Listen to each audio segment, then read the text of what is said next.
Good day, and thank you for standing by. Welcome to the Precision Drilling Corporation 2021 second quarter results conference call and webcast. At this time, all participants are in a listen-only mode. After the speaker's presentation, there will be a question-and-answer session. To ask a question during the session, you will need to press star one on your telephone. Please be advised that today's conference is being recorded. If you require any further assistance, please press star zero.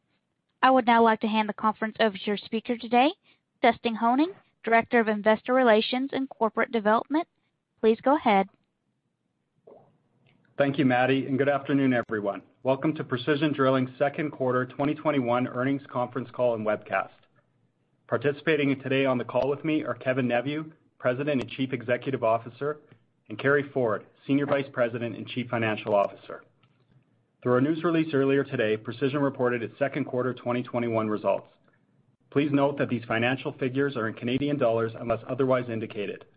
Some of our comments today will refer to non-IFRS financial measures such as EBITDA and operating earnings. Our comments will also include forward-looking statements regarding Precision's future results and prospects, which are subject to a number of certain risks and uncertainties. Please see our news release and other regulatory filings for more information on financial measures, forward-looking statements, and these risk factors. Carey will begin today's call by discussing second quarter financial results. Kevin will then follow by providing an operational update and outlook. With that, I'll turn it over to you, Carey.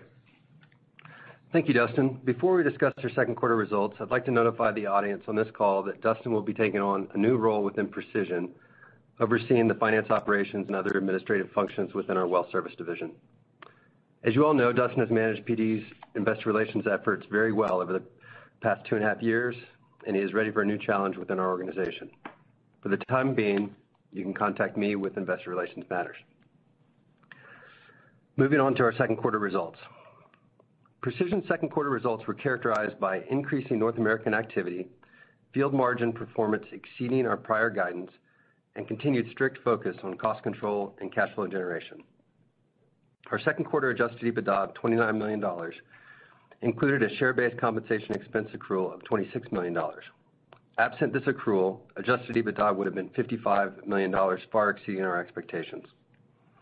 The unusually large share-based compensation accrual resulted from our share price approximately doubling between the end of Q1 and the end of Q2, and our cash-settled accounting treatment. As noted on our last conference call, the cash treatment and share price volatility may present higher volatility in financial results.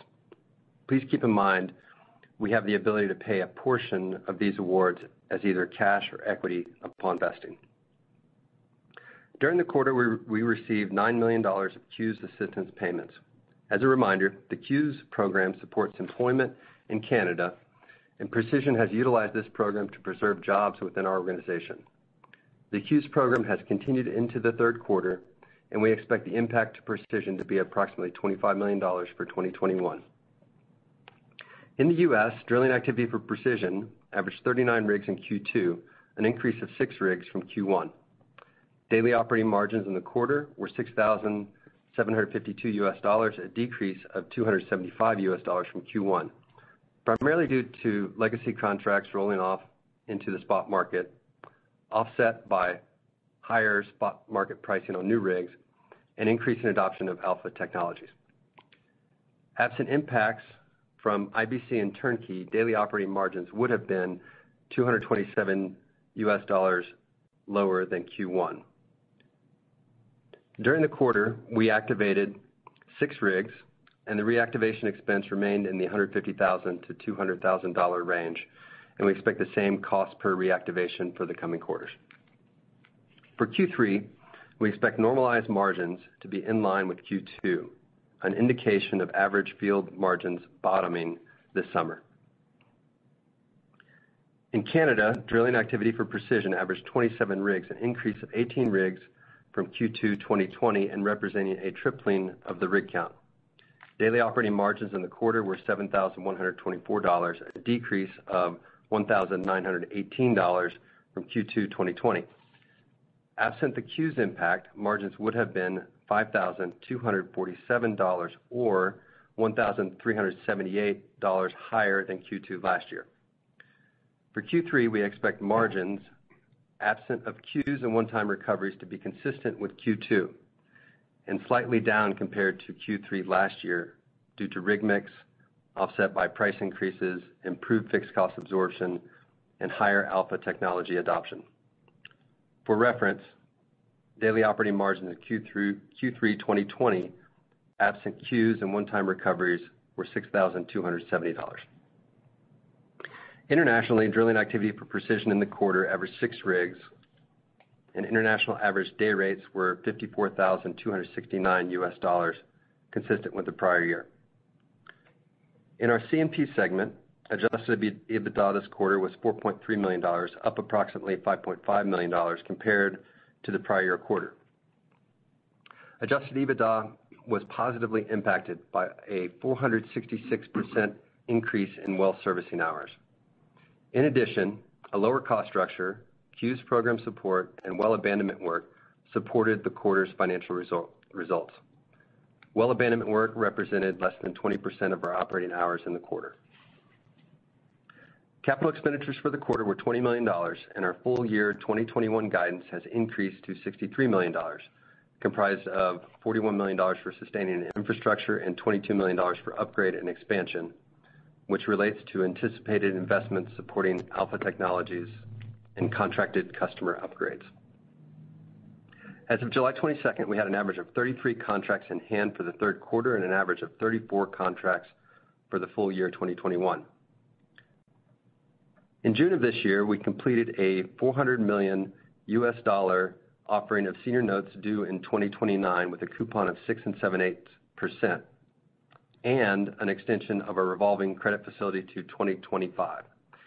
These transactions enabled us to push out our first maturity to 2026, reduce our interest cost, and left approximately $200 million in prepayable debt on our balance sheet, all while maintaining a strong liquidity position. As of June 30th, our long-term debt position net of cash was approximately $1.1 billion, and our total liquidity position was approximately $500 million, excluding letters of credit. Our net debt to trailing 12-month EBITDA ratio is approximately 5.8 times, and our average cost of debt is 6.3%.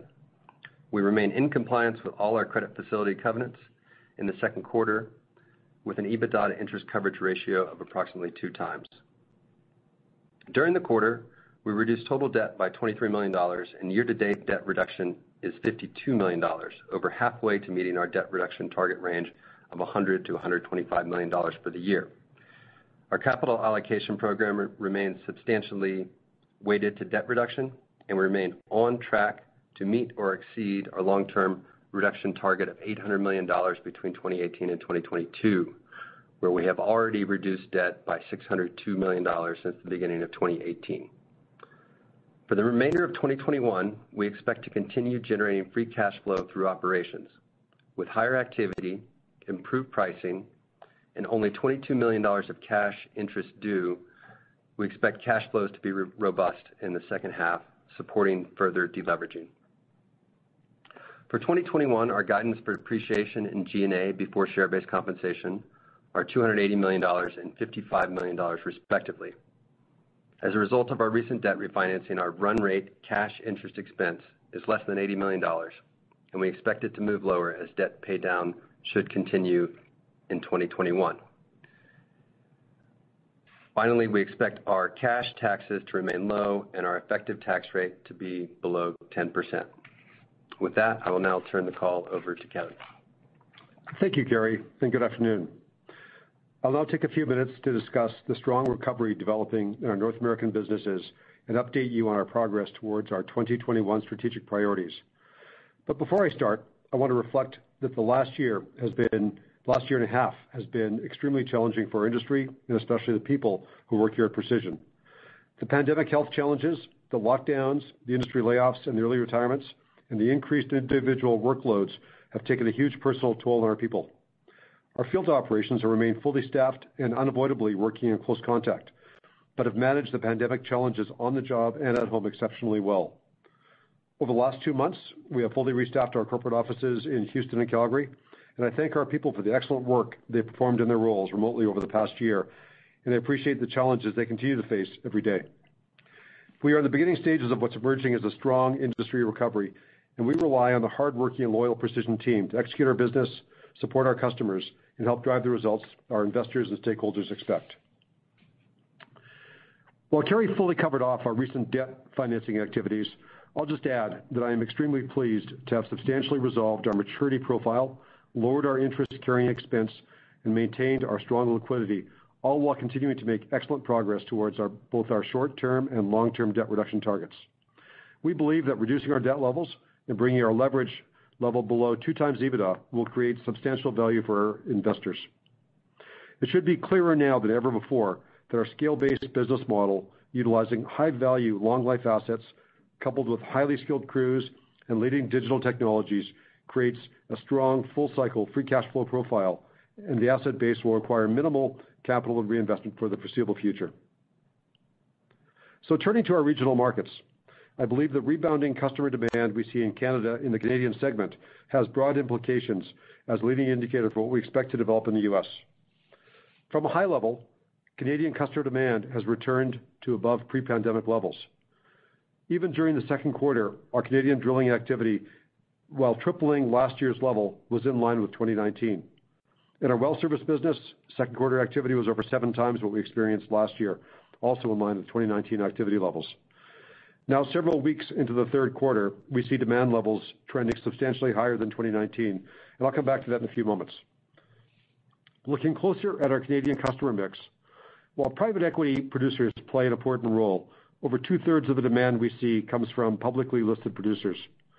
This group has experienced several years of operating within capital-constrained and fiscally disciplined framework.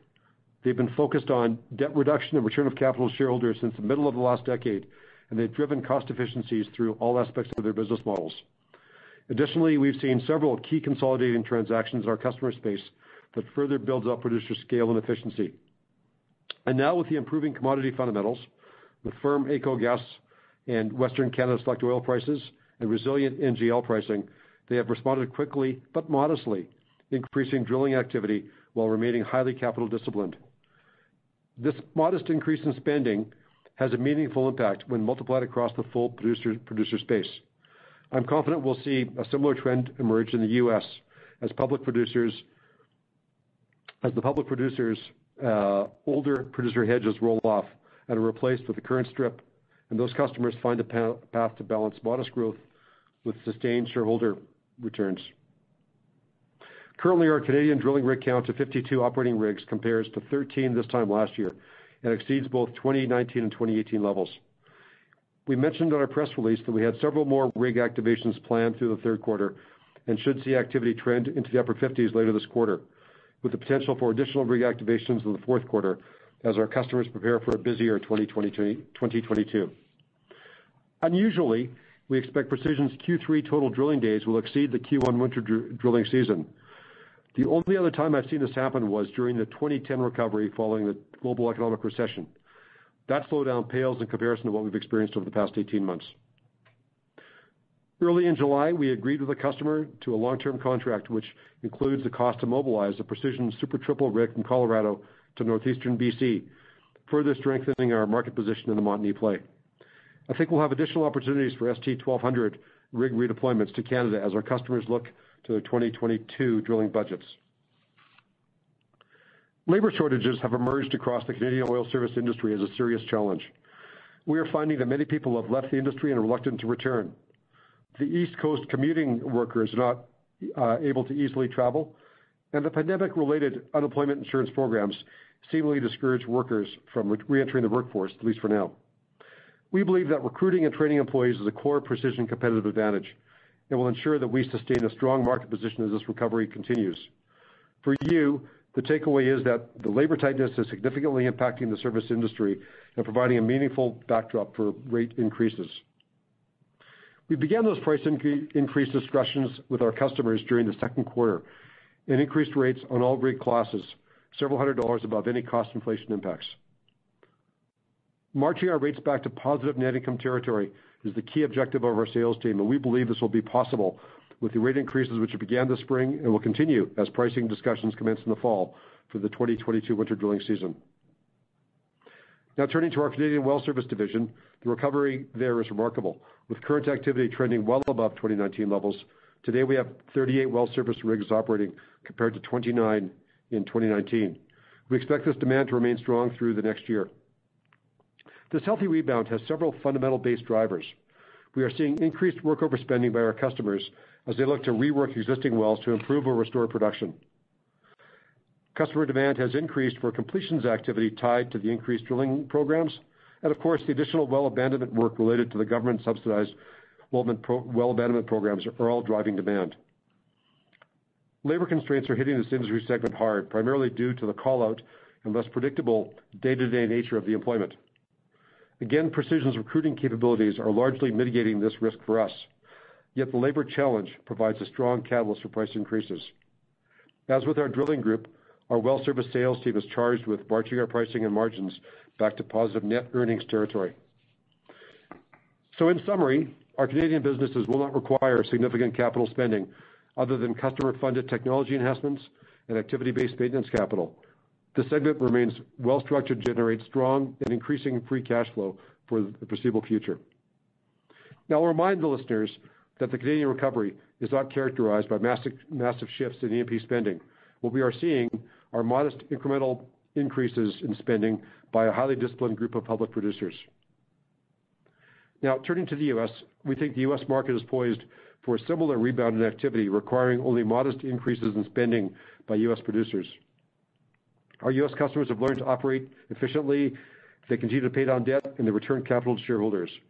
Producer consolidation is underway, and we believe there will be an urgency to replace the rapidly declining inventories of drilled but uncompleted wells.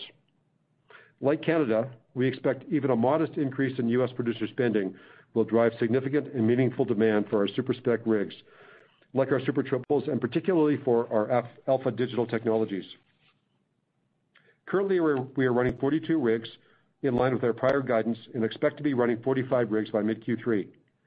Visibility for additional rig additions continues to emerge, with bidding activity up significantly. Pricing for idle rig reactivations is improving, and I would categorize this range as mid to upper teens for prospective rig activations. Now, regional labor challenges and local rig availability are emerging as pricing opportunities as we see customers weighing rig redeployment costs versus minor spec upgrades and higher rates. Now, on active rig renewals, where the customer is either looking to retain a running and crewed up rig or acquire someone else's running crewed up rig, pricing is trending in the $20,000 plus range now, and we see this as a constructive and improving price environment across all rig categories. To date, the majority of our activity increases have been with private equity and gas-focused operators. Looking forward, we're expecting a shift towards more oil-related activity and publicly traded producers. It's our view that virtually all rigs activated this year will be super-spec, and particularly if they are targeting development drilling programs. Now, I think this is a good point to shift to our Alpha technology update. As reported in our press release, it appears we crossed the technology tipping point with our customers at the beginning of this year. The efficiency gains and predictability improvements we deliver with Alpha automation are becoming well understood and accepted by all customers, and we are seeing wide-scale customer adoption. Our Alpha automation days were up 30% sequentially despite the reduced seasonal activity in Canada. And now with 16 commercial Alpha apps, we saw Alpha app revenue almost double in the second quarter versus the first quarter. Alpha Analytics is also gaining strong customer acceptance, with sequential utilization also stepping up over 70%. Notably, during the second quarter, we contracted 3 super-spec rigs on a long-term basis with a new customer, a major operator. These rigs will be activated during the third and fourth quarter with full Alpha automation, Alpha apps, and Alpha Analytics product suite. We view this as a technology-driven market share gain.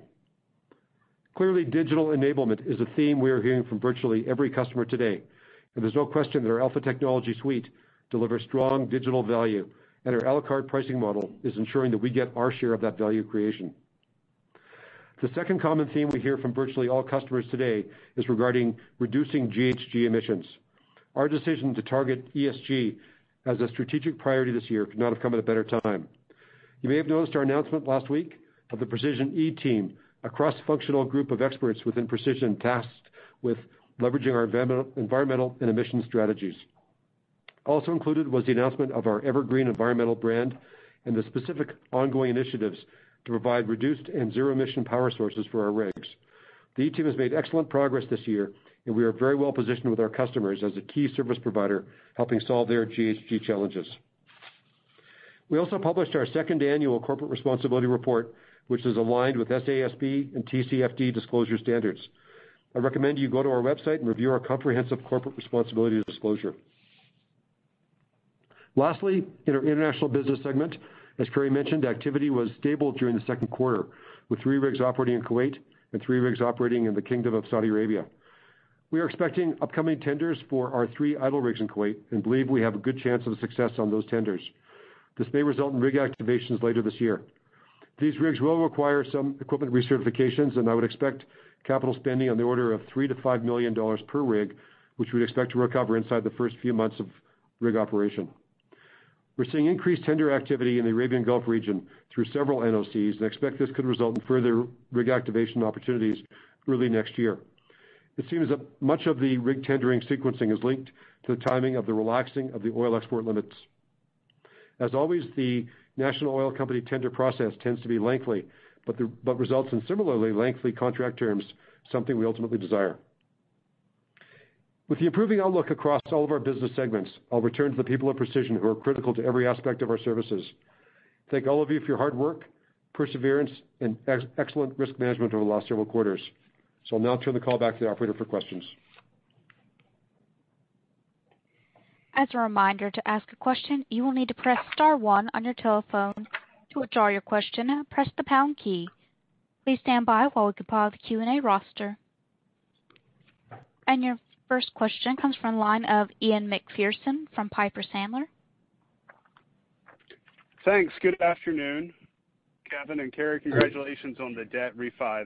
That's a great coup for you all financially and operationally. So good to see that. I was intrigued, Kevin, by your leading edge U.S. day rate data points. Just wanted to clarify: are those base day rates excluding a la carte add-ons for the Alpha Suite? Correct. Those are base day rates for the base Super Triple rig, excluding technology add-ons. Okay. Yeah, that's certainly improving higher than we would have recently expected. And you mentioned the consolidation of your customer base across Canada and the U.S., but there's also been some consolidation in your space in Canada, which I think makes that competitive framework even probably a little bit tighter than it is in the U.S. Are you seeing accelerating pricing power more so in Canada than in the U.S. at this point? And would you lean further out in time to hazard where pricing is going in both markets by the end of the year? Ian, I think that's a very good question, first of all, but the transactions for consolidation in Canada and the one in the U.S. also haven't closed yet, but we expect them to close soon. I do think that brings an appropriate level of rational thinking to the market space. And the way I say that is, in Canada, for example, the Montney play and the Deep Basin and Duvernay are unconventional resource plays with large pad horizontal drilling. These are very much industrialized operations. They require drillers of scale with high-quality technology-driven assets to operate those as economically as possible. So I think that this rationalization we're seeing among the customer base and being echoed in the supply base is constructive. It creates, frankly, it does create a better pricing environment for our services, but probably a more appropriate pricing environment for the services we provide. But I think the core driver right now for pricing in Canada has been just industry overall demand, and then some of the labor tightness tightening up the supply side. So I think those two combinations are driving the near-term pricing, but we do expect to see very rational behavior over the long term, particularly on the Deep Basin in Canada. And I think the same thing will develop in the U.S. as that consolidation play takes place also. That's great. Thanks, Kevin. I'll pass it over. Thanks, Ian. Your next question comes from the line of Taylor Zurcher with Tudor, Pickering, and Holt. Hey, thanks, guys. My first question, Kevin, you talked about the Canada market backdrop has clearly improved, and you talked about how we might see a similar dynamic as what's going on in Canada right now eventually play out in the U.S. In the U.S., we're still well below pre-pandemic levels, and so just hoping you could give us a little bit more color on the dynamics at play that you see in the U.S. maybe over the next 12 months, and maybe any suggestion on timing as to when we might get back to sort of pre-pandemic type levels in the U.S. Taylor, I think the number one answer I'm going to kind of focus on is that the investor desire for returns and discipline is not going to go away in the U.S. and it hasn't gone away in Canada either. But I do think what happens is that as our customers' hedges roll over into the much more constructive strip that we see today versus 6 months ago or a year ago, I think that's going to free up more cash flow. I think it's going to allow additional debt repayments, additional investor returns, and the room for modest increases in capital spending, like we've seen in Canada. Again, the pivot in Canada isn't a substantial pivot in spending. It's a modest pivot in spending, but when spread among 30, 40, 50 companies, if you have 50 producers in the U.S. add one rig, that's a meaningful step up in demand for super-spec rigs in the U.S. So I think you'll see a dynamic emerge in the U.S. with modest increases in spending, one rig additions here and there, that across the fleet adds up to 50, 60, 75 rigs maybe between now and the end of the year. And that puts a very strong pull on the super-spec fleet, especially when you bake in kind of regional dislocations. The Permian might have excess super-spec rigs, but most other basins don't. Yeah, it makes sense. Good to hear. And my follow-up maybe for you, Carey. You talked about robust cash flow for the back half of the year. I suspect with the seasonality in Canada and as U.S. activity continues to trend higher, that working capital likely becomes a drag on cash in the back half of the year. So just wondering if you could kind of button up how we should be thinking about that robust cash flow outlook translating into free cash flow, and getting to the midpoint of your debt reduction range would take about $50 to $60 million of incremental debt pay down. When we think about robust cash flow, should we expect $50 to $60 million as being kind of the right number to think about for the back half of the year? Yeah, Taylor, appreciate the question. So we don't typically give guidance for EBITDA. We'll give enough information so you can calculate that, but I can walk you through some of the guidance we do provide. So I pointed out we have only $22 million of cash interest in the second half of the year. So that'll be helpful to cash flow. We've given our capital guidance where we've got another $30 million or so that we're going to spend on capital expenditures. And those will really be the two main draws of cash. The working capital build, since we exited Q2 with such strong activity in Canada, won't be the typical seasonal working capital build that we would see. We think probably it'll be $5 or $10 million of working capital build, and likely that's offset somewhat by used asset sales that we typically do in normal course. Got it. That's it for me. Thanks for the answers. Sure. Your next question comes from the line of Aaron McNeil with TD Securities. Hey guys, thanks for taking my questions, and Dustin, congrats on the new gig. My first question is on the rig move from Colorado to the BC Montney. I assume the customer is paying for the full mob, but wanted to confirm. I'm also wondering if the rig already has the alpha automation technology embedded, and if it will when the rig kicks off under the contract. And then, from a pricing perspective, just based on where you described current day rate ranges, how should we think about the pricing on this specific contract, given that you entered into a multi-year contract, not a short-term contract? Yeah, I'll make a couple comments. I'm pretty sure the customer will identify himself if he's listening to our call, so I want to be cautious with how much transparency I give out. But the mob cost is inside the contract, meaning that the customer is paying the cost of the mob. The rig is equipped with Alpha Digital Technologies, and the customer is quite pleased with the performance of Alpha Digital Technologies.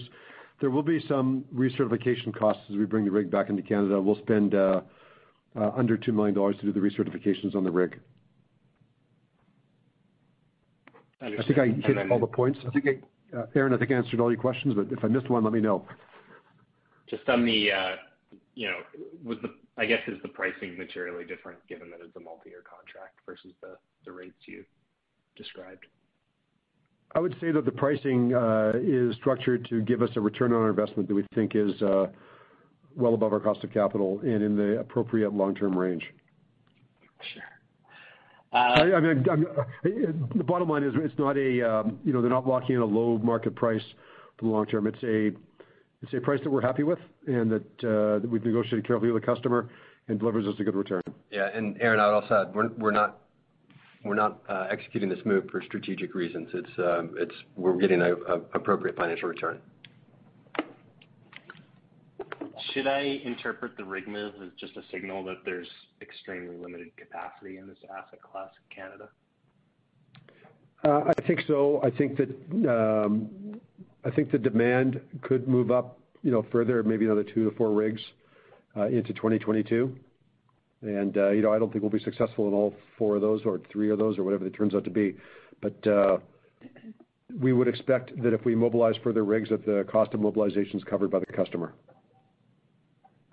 And how many 1200s are in the U.S. and idle or otherwise able to move up to Canada? So I can tell you how many 1200s we have in the U.S. We have, after this one, I think we'd have about 15 1200s, and several of those are working. I think the utilization would be over 50%, but we do have enough idle ones to satisfy the demand that Kevin just outlined.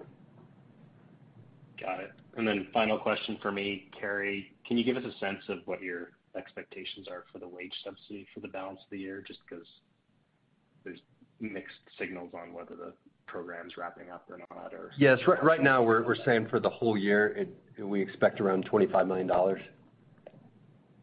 that would mean in Q3, if it wraps up in Q3, that'll be $6 or $7 million. $6 or $7 million.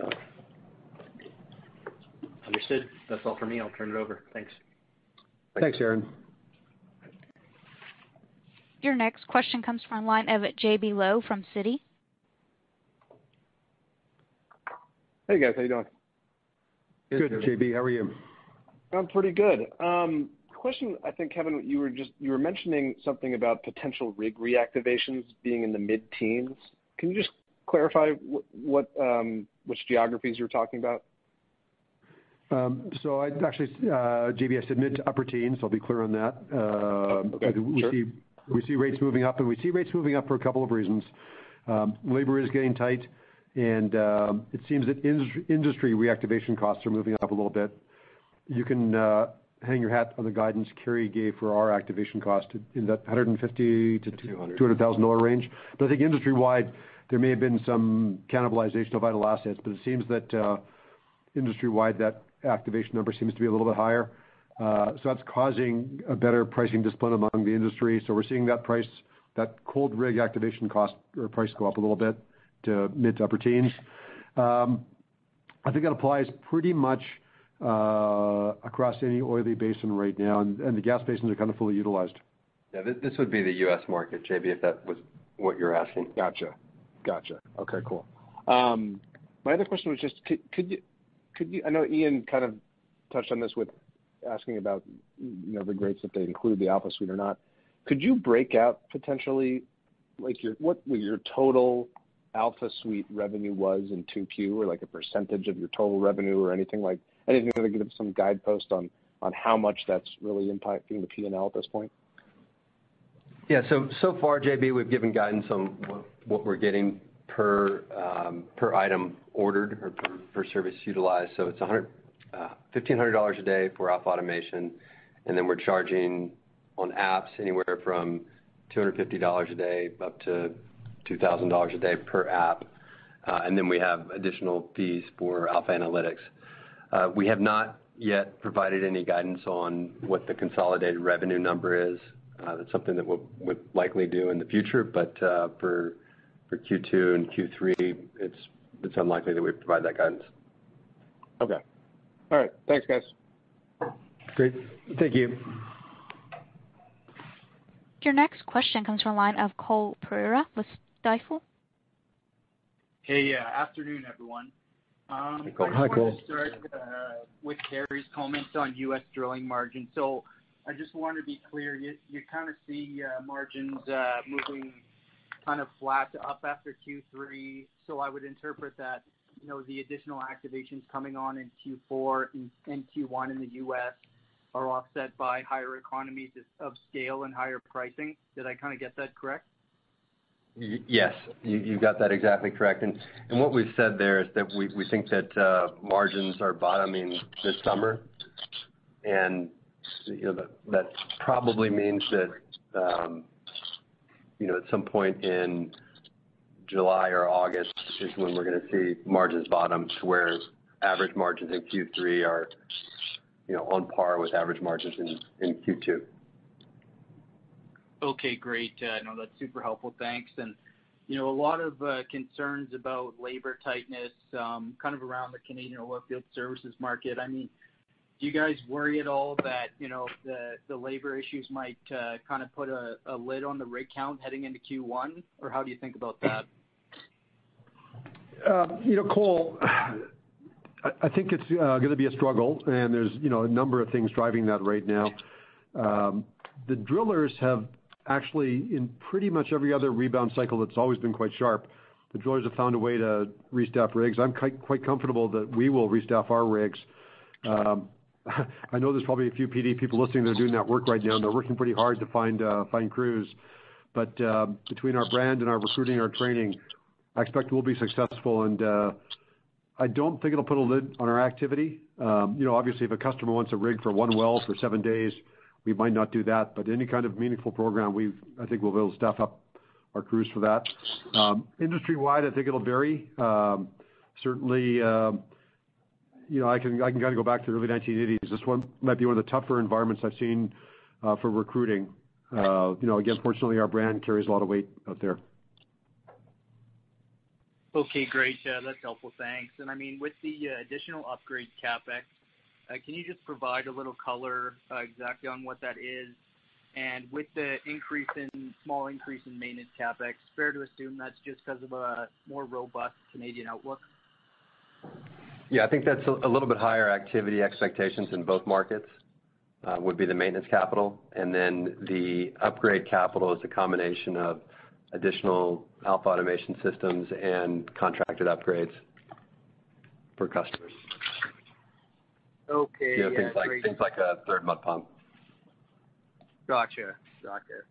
Okay, perfect. That's all for me. Appreciate the color. Thanks, guys. Thank you, Cole. Thanks, Cole. As a reminder, to ask a question, you will need to press star 1 on your telephone. Your next question comes from the line of Waqar Syed with ATB Markets. Thank you very much. And again, congrats, Dustin, on the move. I've enjoyed working with you, and thank you for all your help you provided to me during your stay in IR. Thanks a lot. Thanks, Waqar. Carey, just one first a quick modeling question. For the rig that's moving to Canada, the rig mobilization costs, are you going to take a lump sum kind of cost in Q3, or is this the cost going to be spread over the term of the contract? So the revenue that we're going to be getting for that move, to cover that move, will be spread over the course of the contract. But I actually don't know right now how we're going to account for the cost. I can get back to you on that. Okay, sure. Secondly, you have 6 rigs working in the Middle East right now. Kevin, do you expect incremental rigs to generate some revenues this year? Waqar, it's a little hard to say. Certainly, the tenders are dragging out a little longer than we might have thought even just a month or two ago. Nothing's changing that. I think, I can comment that vaccination rates in Kuwait and Saudi Arabia are extremely high. Fully restaffing offices seems to be on the agenda following the current Eid holiday right now, which just wrapped up. I think there's likelihood we can activate some rigs in Kuwait before the end of the year, but it might be November, December, and then rolling into January. So is it the COVID issue that's preventing them from awarding the contract, or is it more the current OPEC plus quota, which has eased now? Yeah, the simple answer might be yes to your question. In that, I think it's both. I think it's hard to make a strategic decision in a national oil company when you're still operating remotely or partly remotely. Right. But I also think that they understand their production depletion curves quite well and their shut-in capacities, and drilling activity in both countries is down for oil, and they need to time the restart with when they expect their the wells that they've got shut in to come back on again. So there's going to be I think a pretty careful model about when to bring those rigs back on. Now, Saudi Aramco has a contract to build 50 additional rigs over the next, I believe, 10 years. Do you think they have need for current idle rigs there, or they would continue to just bring in these new builds into the market? So there are tenders right now that are in the region, including some in Saudi. Some of those are IPM tenders, some are direct drilling tenders. There's an active tender in Saudi that we've been working on for a while. I think we've got opportunities to activate some of our idle rigs, and that could be in Saudi or it could be in other Arabian Gulf perimeter countries. Okay. And do you have Alpha suite of services running on any of the international rigs? No, we don't, and we've been careful to deploy Alpha where we can well support it well. We want to make sure we can go out and have 99.9% uptime. I would say that we'll be ready to start introducing Alpha internationally in 2022. Okay, great. Thank you very much, Kevin. Appreciate the answers. Great. Thank you, Waqar. Your next question comes from the line of Sean Mitchell with Daniel Energy Partners. Hi, guys. Thanks for taking my question. I'm going to hit the hot topic here again, labor, just one more time. I want to understand, as we move into the back half of 21, and it sounds like, at least according to your work and some of the work we've done, we agree with you that the rig count will continue to rise. How do you think about labor today if you had to crew one rig or two rigs versus having to crew 5 or 10? What's the lead time for crewing a rig today versus, one rig versus 5 rigs, for example? Yeah, Sean, so typically when we start working with our customers, we'll have, anywhere from 2 weeks to a month or, I mentioned we have 3 contracts we signed in the U.S. On those 3 rigs, I think 1 rig activates in either in late July, early August, and then the next 2 activate a month or 2 behind that. So we'll have plenty of time to build those crews out. The rig managers and drillers already work for Precision, so the leadership teams are on staff right now working on a rig somewhere else. So we'll pull those guys to the rigs that are being reactivated, and then we'll backfill the positions they leave open, and we'll recruit for the positions we need to fill. We've got a very sophisticated staffing model and a really sophisticated recruiting model. We typically keep anywhere from 500 to 1,000 people on kind of a callback list. I'd admit we've worked our way down that callback list a long ways, and now we're out recruiting kind of beyond that list. Can tell you that in both U.S. and Canada, the next 5 rigs that we need to activate, we have crews identified for. Beyond that, we need to continue building crews up. So for each market, 5 rigs for Canada, 5 for the U.S. Identified crews, identified leadership, and able to execute. Beyond that, we'll rely on our recruiting training methods. Got it. Thank you. I don't want to underplay how much work that is. We have a really dedicated team in Houston, a very strong team in Nisku that do the recruiting and do the training, and they work really hard to do this, but the results are excellent. They deliver great results for us. Thanks. Great. Thank you. Thanks, Sean. If you'd like to ask a question, you will need to press star 1.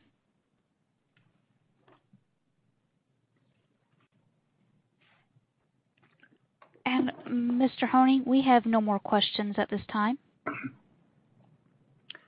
Great. Well, thank you all for joining today's call. We look forward to speaking with you when we report third quarter results in October. Operator, you may disconnect. This concludes today's conference call. Thank you for participating. You may now disconnect.